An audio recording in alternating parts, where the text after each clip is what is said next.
Well, good morning. Excuse me. Again, I want to thank the committee for inviting me. It's been a pleasure to be here. And I have to say, I'm kind of impressed by this concept of Western Canada.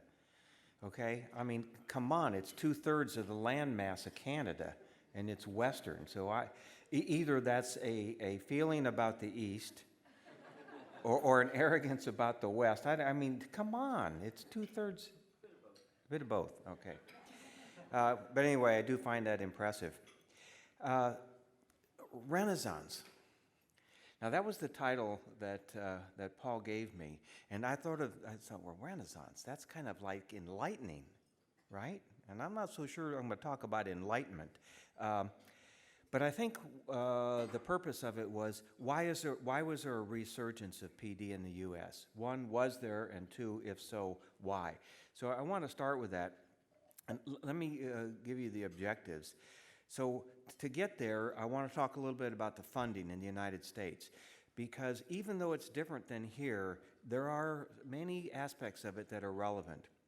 And that goes to the final point of avoiding some of the mistakes we've made. All right?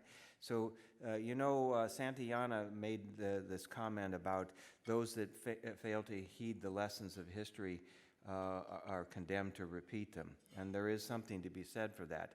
And there are some mistakes that I'm going to talk about later that can have an impact on you. And then in between all that is the education roles, but that will be fairly minor. And all that is towards how did we get where we are now if there is a renaissance of PD in the United States. So to do that, I have to give you the history. And I think I agree with Dr. Dasgupta, at least, that I'm in a good position to tell you the history of what happened in the U.S., perhaps the why of what happened, and the thought process. And in fact, to that end, the Centers for Medicaid and Medicare Services, which I'll say CMS, and if you want to think about Medicare, that's the big federal government health program in the United States. Just recently asked me if I would consult for them, and I made the decision that I would not do that for a variety of reasons I don't need to go into. But my point here is that I do have a perspective on the events in the United States. So let's go to that first bullet here, that in 2009, 1% of the Medicare population consumed 10% of all the resources. So that's not terribly dissimilar to what might be happening here. Dr. Borelli last night mentioned to me, did you say, Mario, 97% of your budget? 97% of the renal budget was spent on dialysis, if I got what you said. Woo, okay? That should be your view too, woo.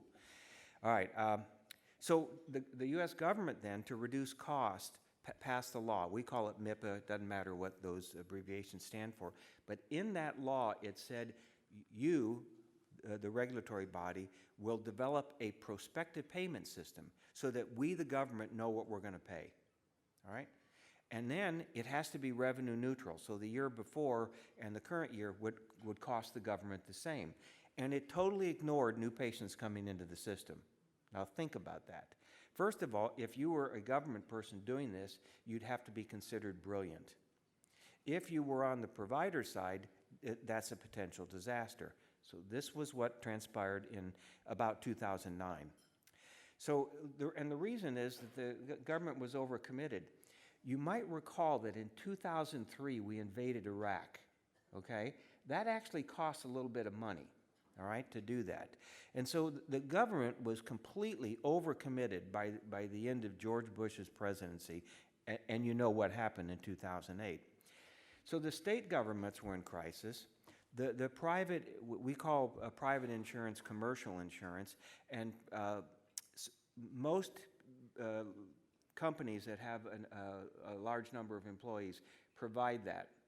The history of that employer-based insurance is very interesting. It's another whole story of what happened after World War II when that began. But nonetheless, that's a different, we call that commercial insurance in the United States. So CMS, which was the Medicare funding group, had a goal of a payment mechanism to foster a greater use of home dialysis. It was already doing that. At the time, it was already doing that. Now, there are many people who didn't appreciate it, but I'll come to why that was not appreciated in just a minute. So, also at the time, the Medicare payment, the CMS payment, was for the dialysis service. It was a fixed payment called a composite rate payment for the dialysis service only. So the drugs were separately billable. So the dialysis program would bill Medicare for the drugs. Well, and you can kind of see why when iron and EPO became available, how those drugs became essentially the profit center for the dialysis units. Well, the feds knew that and said, whoa, you're making way too much money on this. We want you to lump it all together. So by 2010, what did we know? 8% of the patients were on home dialysis. We knew that the in-center hemo was the most expensive. Second most expensive was home hemo, and the cheapest of all was PD at home. But the other thing, the caveats on all this, is that the home-eligible patients were the least ill. And I'm pretty sure that's true for you, that you're very infirm people are probably, unless you have home helpers, they're probably dialyzing in center. So the home eligible patients were the least ill. But despite that, and I'll show you these numbers graphically in a few minutes, the home PD was $19,000 less per year to Medicare than was in-center hemo. That's a big chunk of money. Again, we'll look at that graphically in a few minutes. So consequently, CMS considered lowering the payment for home dialysis. Now, those of us that were advocates for home dialysis were going nuts with that thought. Why would you lower the payment? All right? Well, and their answer is it costs less. Yeah, it costs less. Why shouldn't we lower the payment? Okay. I mean, it's government, okay? So let me lump those two debates that were going on in 2010. So let's look at the right first. So same payment for home and in-center. That's what was being done currently at the time in 2010. The consequences of that would reduce the cost of home. That reduction would become profit to the centers. The centers were almost all for-profit companies. So for-profit companies like that concept of for-profit. So that same payment would be good for them. It relied on you doing the right thing. If a patient deserved to go home for all the other reasons that we might select them to go home, or they might select to go home, for all those reasons that we relied on you doing that. Let's look at the left side. So that was a separate bundle, which means a lower payment for home dialysis, which was cheaper to the government. So that would save the government money instantly. And you know that that's the way they think. Like many companies, if your fiscal year ends June 30th, then what is the bottom line on June 30th? They don't care about July 1st. It's June 30th. So governments can think that way. If they did that, that would clearly fall back on us doing the right thing to send patients home, because there'd be no profit to send them home. And I think all of us know that it is easier to put a patient on in-center hemo than it is to send them home. To send them home takes a lot more work. That's the reality. So that's which philosophy would carry the day? Well, in fact, we now know, and they made the right choice, in my opinion. Let me say, it took some lobbying to get them to make that decision. And I was involved with that, and I'm glad we won it. But anyway, the selected strategy was the same payment, all right? So let's review that. The least expensive is home dialysis. The most expensive is in-center dialysis. Here's the problem. The large dialysis organizations had invested heavily in in-center units. Now, you may not have that in Canada, but on every corner of every street in a large city in the United States, there's a hemodialysis unit. And somebody has to pay for the electricity and the bricks and the mortars, okay? There's a problem, okay? So let's go through this. So because it costs less to dialyze at home and the payment is the same, would more patients go home? Absolutely, that's where the money is, okay? But the in-center facilities have upkeep expenses, and that's the flip side of that. So The bundle kicked in on January 1st of 2011, and we have some experience with it. The number of years of experience that I'm going to show you is going to vary by the data source. For example, if we use USRDS data, they're always 2 years in arrears, and that is okay. You might say, oh, what kind of an organization is that? But it takes them 2 years to really put together the data properly to make an analysis. So I will show you some data that goes beyond that 2-year problem, and I'll help you with the math. 2 years ago was 2014, all right? And so the most data I'll show you is 2013 because it's reliable data. But remember, the bundle kicked in 2011. So we'll see some effect of this bundling that happened in the U.S. So these are USRDS data now, and these are incident patients. And remember, I mentioned this yesterday, incident patients are new to the therapy. We'll talk about prevalent patients in just a minute. But you can see that I've drawn the arrow to PD. And while it may not look like much, if you look carefully at the year 2010, 2011, there looks to be a little bit of growth. This is in thousands of patients. So there looks to be a little bit of growth in the United States in PD, all right? Now, this is prevalent patients. So prevalent patients are existing patients in the system. So the numbers, of course, are larger. Incident patients represent roughly a third or a quarter of all the patients on that therapy. The rest of them, the other 3/4, are patients already on the therapy. So you can see, again, I've drawn the arrow to peritoneal dialysis. It looked to be going up before even 2011, just slightly. But let's zone in a little bit more. So now this is home dialysis, strictly home dialysis, and you can see here now, so this is home hemo and PD, but you can see that the yellow is PD, and that is the overwhelming majority of the home dialysis patients. But you can see where the growth started. So the transition year I've identified with the red line.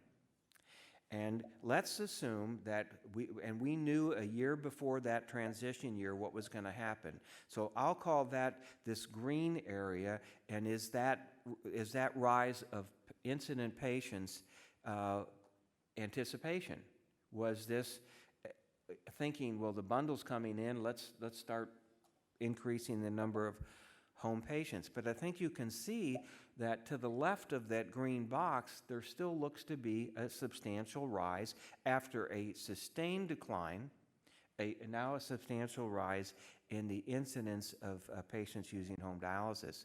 So it was clearly increasing, no question about it, I think. All right? So where are we so far? The incident rate was increasing. Question is why? So the first question is, this patient's going home who should have been going home all along. And I think while there are no metrics to really quantify that, I do think that there were patients that were in the pipeline who probably should have gone home, and years before were not being selected for home dialysis and now were. I think that's possible. I can't prove that. There are absolutely no analytics about that, but I think it's true. The other thing is, was it a more liberal take-on strategy? And if so, was it done for financial advantage because there's more profit in sending patients home? If that's the case, if it was a more liberal take-on policy, then shouldn't the mortality rates rise because you're now selecting patients to go home that probably shouldn't have gone home, and you sent them home, they were more ill, so they should be dying off faster. So let's look at that. So here is I've circled the word adjusted. And when the USRDS adjusts for something, an example would be they adjust for diabetes present or absent. They don't adjust for a diabetic with gastroparesis versus a diabetic who's healthy as all get out. All right? So it's a simple adjustment like that.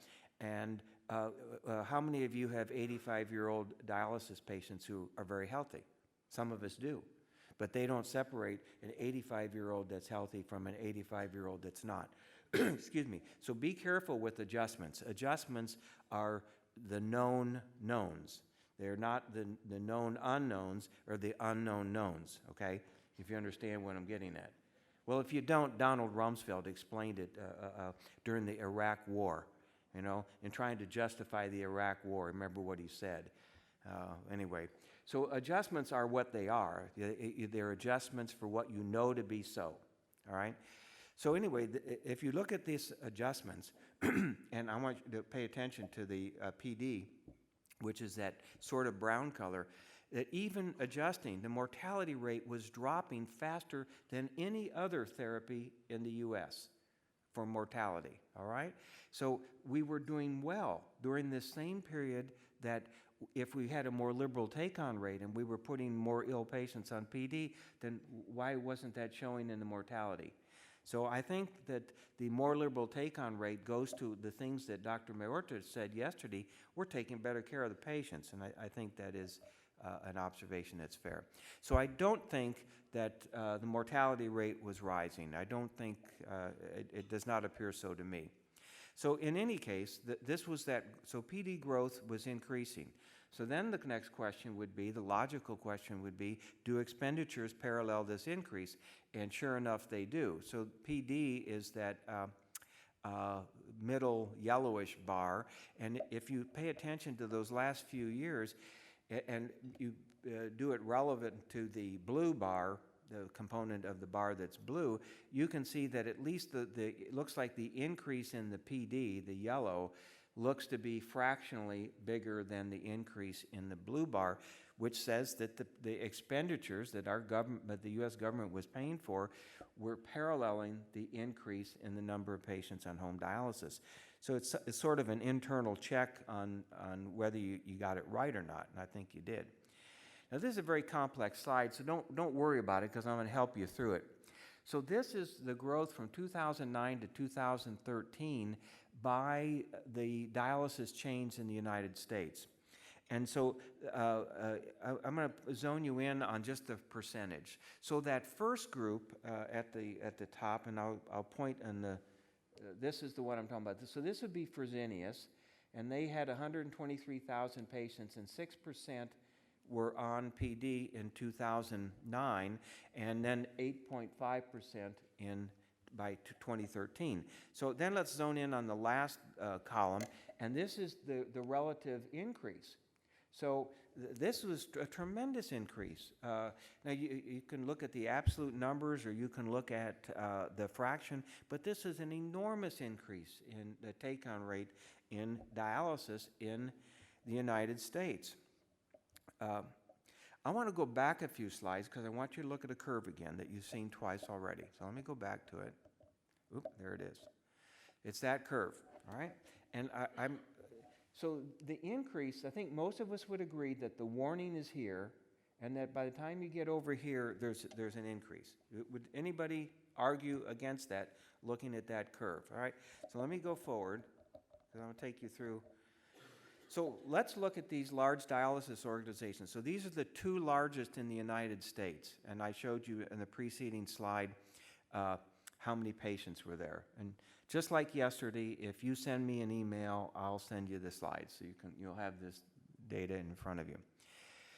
So if you look at the lower line, the green line, that's Fresenius, and you'd have to say, okay, that there looks to be a little fall off as it moves from 2013 to 2015. Looks like a little bit of a fall off. But for DaVita, that line looks pretty straight throughout all these time periods. These are three secondary dialysis organizations. I don't mean that in quality, it's just in size. So these are secondary. And you can see that over the same time frame that maybe the silver one, which is satellite, maybe that one has a little fall off in the rate of growth, all right? So for the most part, it looks like dialysis is growing. If you look at USRDS data, it's growing. If you look at the data from the dialysis organizations, it's growing. So the question, if the growth is slowed for some, and I showed you maybe two of those organizations, but if it's slowing, if the growth is slowing, then you have to ask the question, why? Well, one answer is PD's failing. Well, that's not likely. I mean, it's still cheaper, it was profitable, the mortality rates were dropping. I don't think PD was failing. Was there a lack of interest by patients and doctors?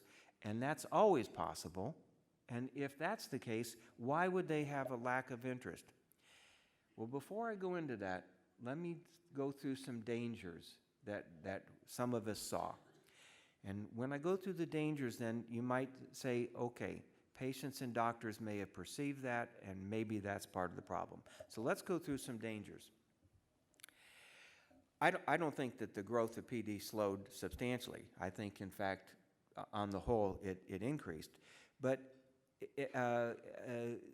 that's appropriate because a slowing could not be explained medically or economically.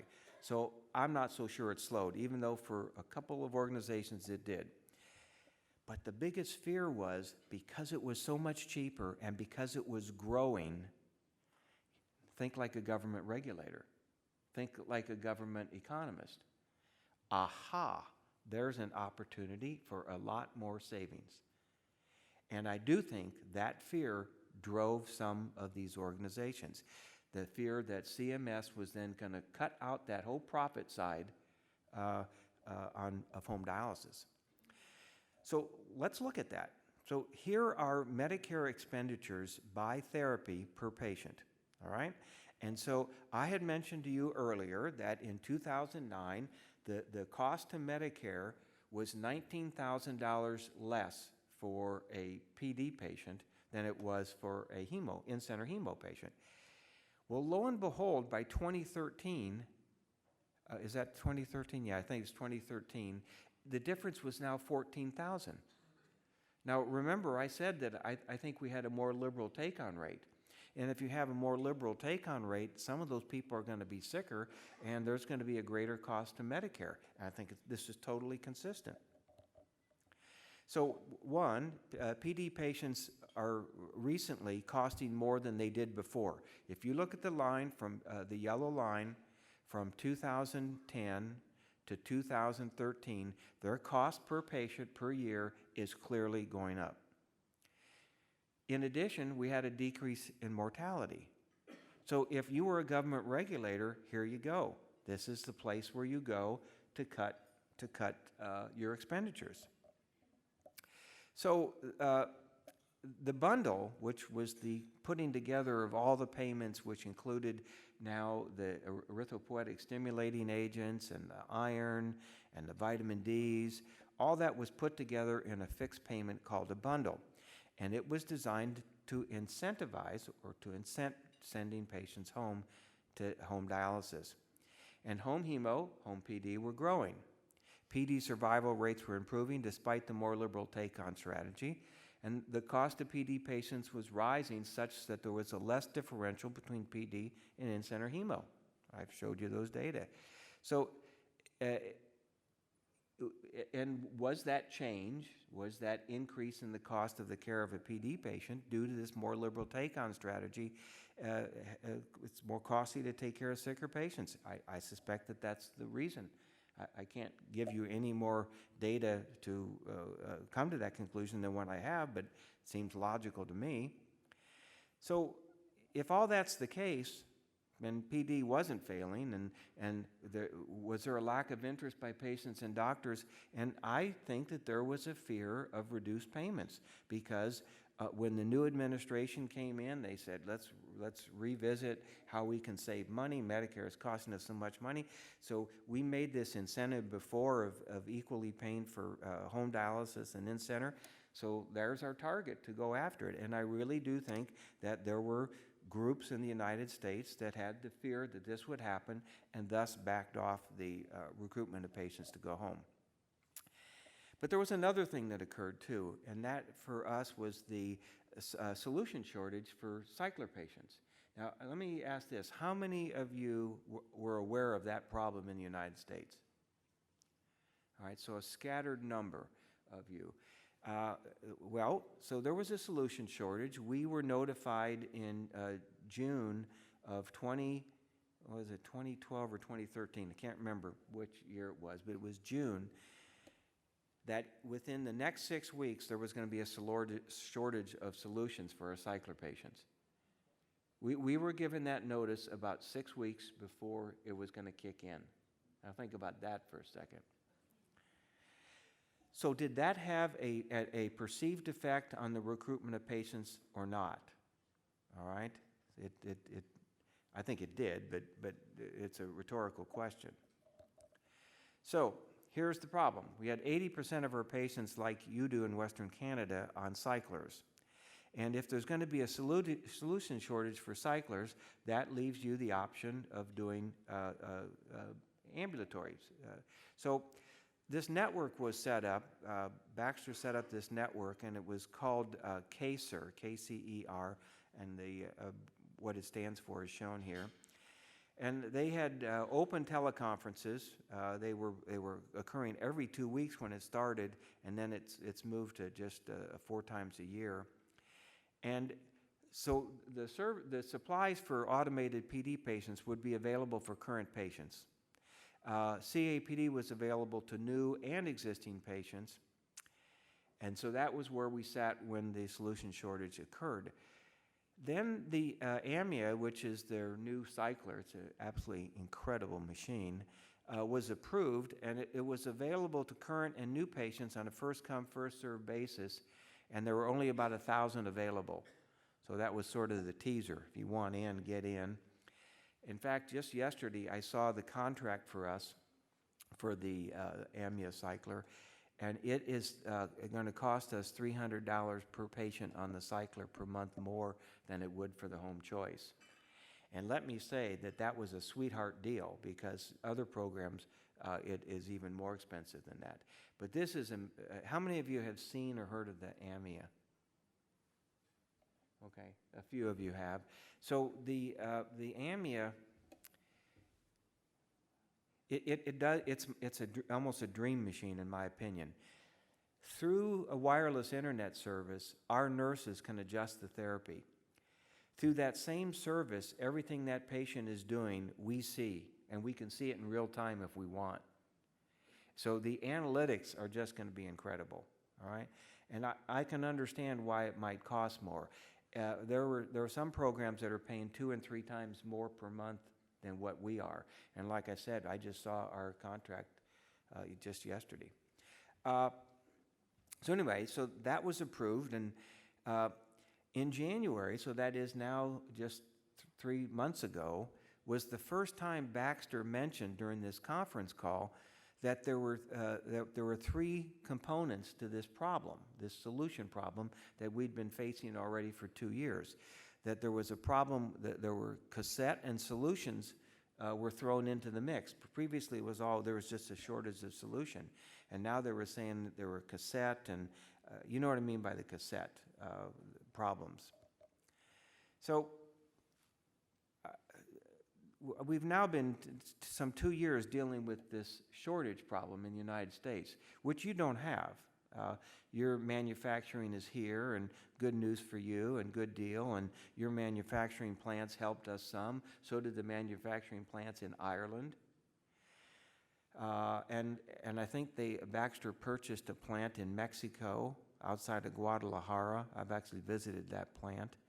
It's not too far away from the Corona Brewery, if you're interested. I like the brewery too, so that's all right. But in kind of going through the what happened to Baxter and how did this happen? So initially we heard stories about accidents. There was this storm damage to a plant or a storage facility on the east coast of the U.S., and a year's worth of supplies were lost. That was the initial story. Then I've heard about manufacturing mishaps. And then most recently, and by that I mean 2 months ago, that the problem was the upstream supplier error in the cassettes. I heard that two months ago. So I put that under accidental causes to the solution shortage in the U.S. But there's another possibility too, and that's, I call that mercantile. I could have used other words, but I thought mercantile was the classiest. The plot to raise prices. And let me just say that there is there's litigation in the United States accusing them of this. I am not involved in that litigation. I have no dog in this fight, but that's a possibility. Far more likely is this, though, in my opinion. I think actually it's maybe a combination of all. But I think that within the Baxter system, maybe there was poor advice, there was poor planning, poor decisions, and I think the biggest thing is distraction. Baxter is an enormous company. Even renal is a tiny component. So if saline is a much bigger deal for them than anything we do, saline in the world. And so I actually think that they were so distracted, they weren't paying any attention to those growth figures that I spent 15 minutes discussing. 15 minutes discussing growth, and that's 15 more minutes than I heard that I think that the senior people at Baxter ever heard. So I'm sort of done with that. I want to talk about other problems with regards to the growth or the renaissance of dialysis in the United States. And I want to talk just briefly about inadequate training.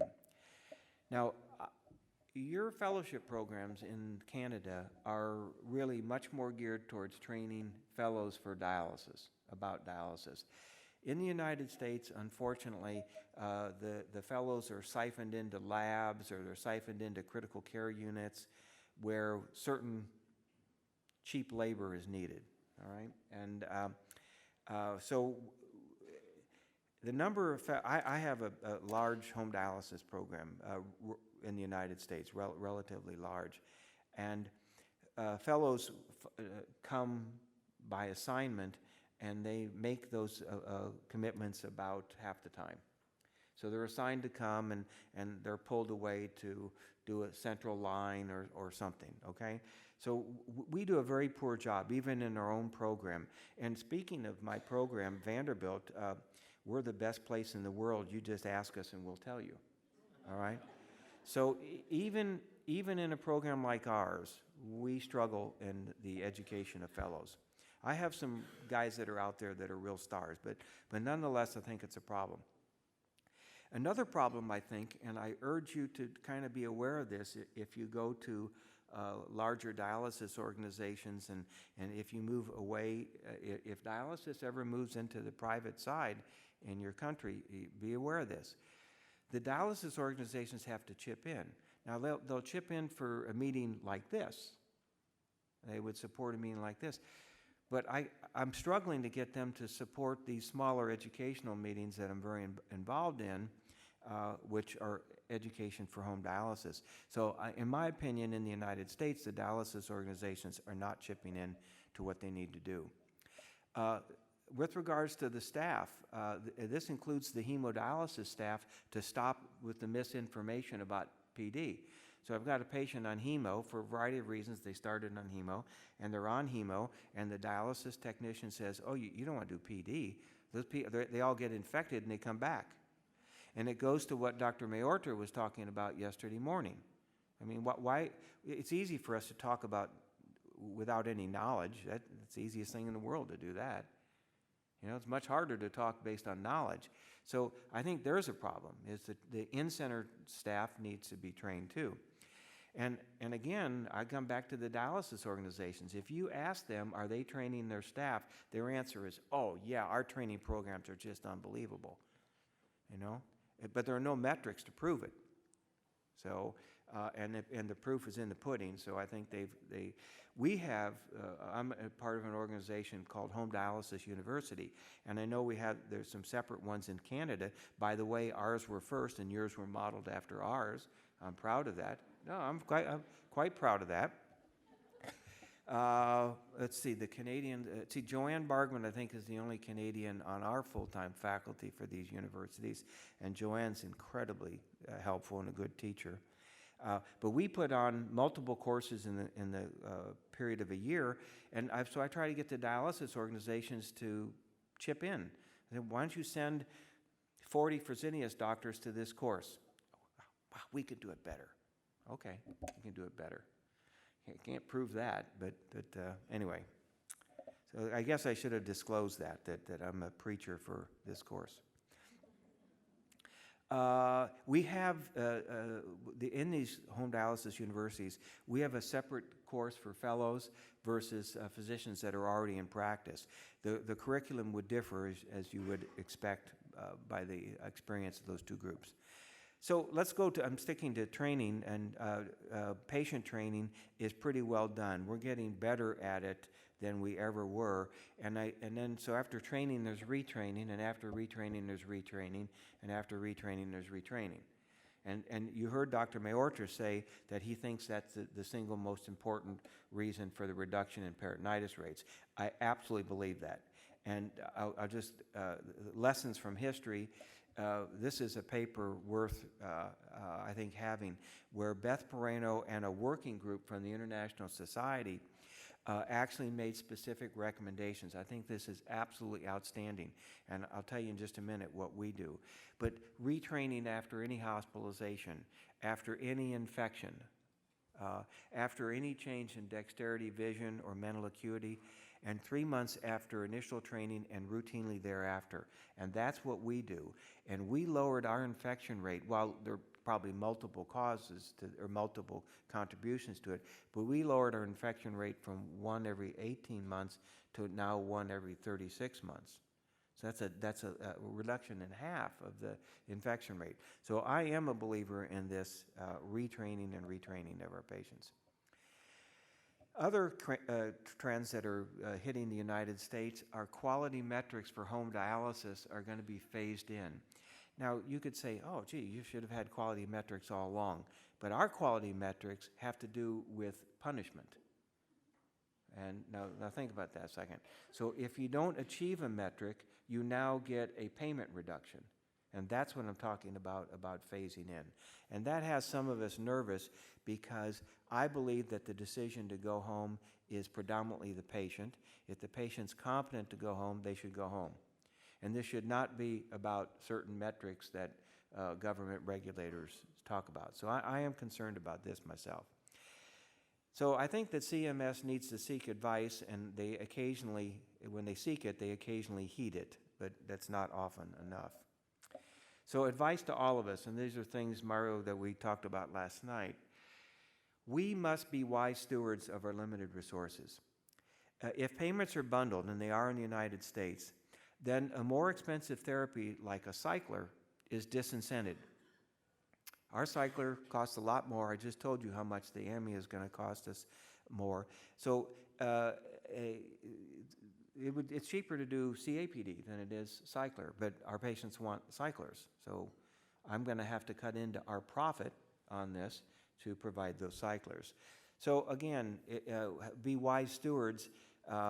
Is that going to be the prevailing philosophy and behavior? Versus profit, which I just told you is another incentive. Stay active in government decisions. For the U.S., that applies to large dialysis organization decisions. So we have an affiliation with Fresenius. We own the unit, but we're affiliated with them. And I can tell you it takes all of my energy to get Fresenius to make decisions that at least I think are the right decisions. And of course, if I think they're right, then they're right, right? And I believe in collaboration on a broad scale. And then that leads me to my final remarks, which was some discussion yesterday. Help us improve outcomes by activity in NARC, not NARC. So those of you from the 60s, those are government agents to enforce narcotic drug laws, all right? Usually on the arresting side, all right? And so we of the 60s fear NARCs, right, okay? But the new NARC is the North American Research Consortium in PD. And I was able to get the ball rolling on this in 2013. It's been a dream of mine for years. It's made up of Canadian and U.S. nephrologists. It's under the auspices of the North American chapter, which had their meeting here in Vancouver, I think 4 or 6 years ago. Yes, well, I think, yeah, 4 or 6 years. 6? Time's going by pretty fast, isn't it? All right.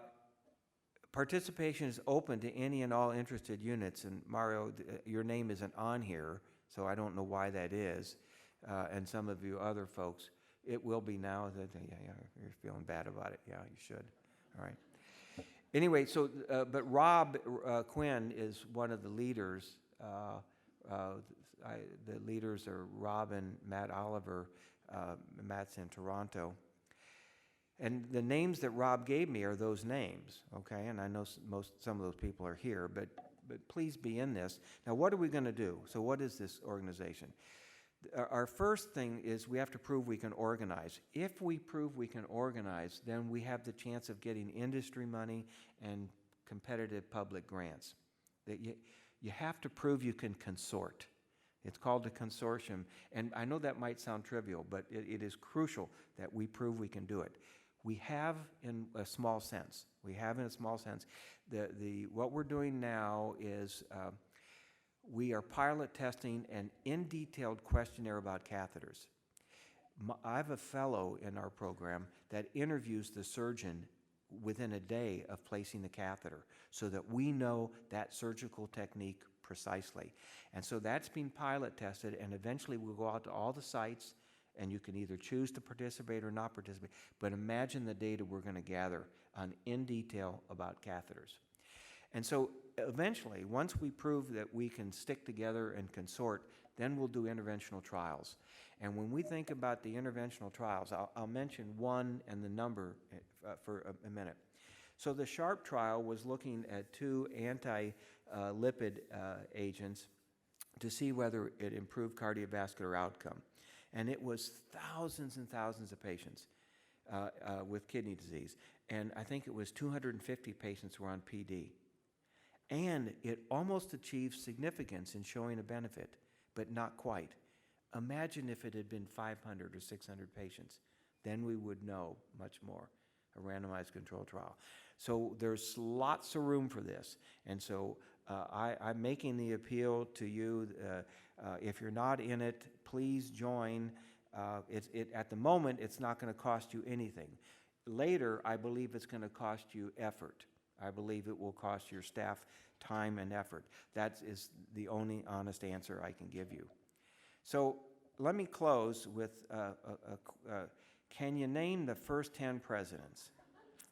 And he writes down no. And he says, that's one correct answer. All right? Okay, I'll throw it open for questions. We got a few minutes left. Any questions for me? We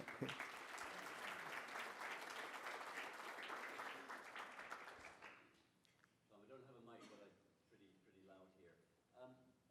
We know from previous experience that the availability of information about dialysis modalities to the patients makes a deal of difference in their interest or choice for home dialysis. Is that part of the change with the change in funding that's really driving that? So Dr. Taylor's question was, do I think patient education as part of the recruitment to go home plays a role? I think certainly it does. And you have to wonder what were the tip-over points. I wonder myself, Paul, whether the internet isn't the tip-over point and the media that is, the way it's done now. I mean, I don't understand any of it, but the way it's done now. So I think that the dialysis organizations played a role. I think the patient organizations played a role, the Kidney Foundation, so a variety of people. But I don't know that that is the biggest part of it. I think the biggest part of it, I'm not disagreeing, I think it is a part. I think the biggest part of it is physician comfort with the therapy.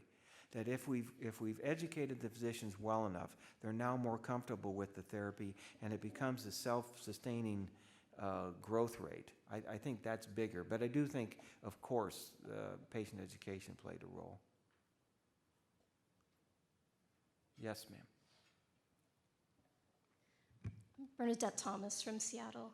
I just wanted to thank you for that very comprehensive talk. Just one question and one comment, and I apologize if you've already reviewed this in your slides with the data. Clearly the incidence of PD has been increasing in the past few years.